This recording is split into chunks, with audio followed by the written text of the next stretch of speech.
quang thầy, tổ quốc Việt Nam.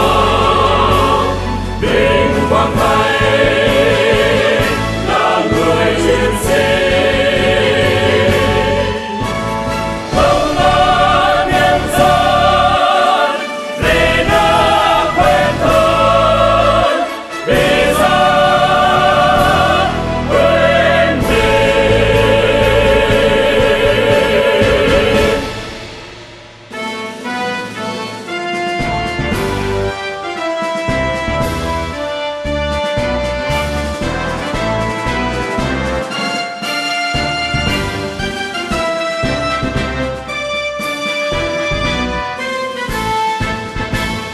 Biên cương hải đảo xa xôi, từ cao nguyên đồi núi chập trùng, từ đồng bằng sông nước mênh mông, chúng tôi đi dài theo đất nước.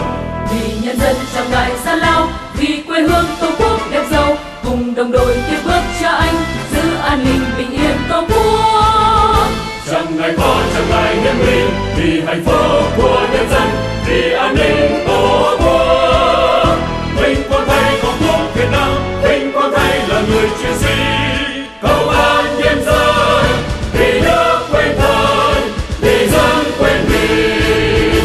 Lời hát thiêng liêng của mỗi ngàn năm, Sáu điều bác dạy công an nhân dân, giảng dạy chân lý là đuốc thêm soi, xây dựng lực lượng công an lớn mạnh lên không ngừng.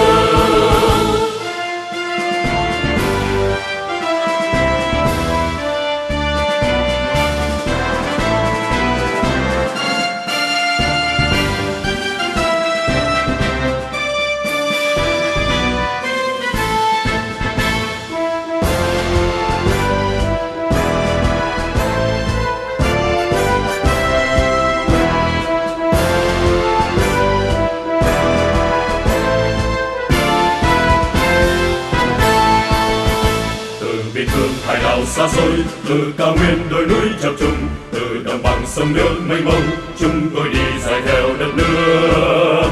vì nhân dân trong đại gian lao, vì quê hương tổ quốc đẹp giàu, cùng đồng đội tiếp bước cha anh giữ an ninh bình yên tổ quốc.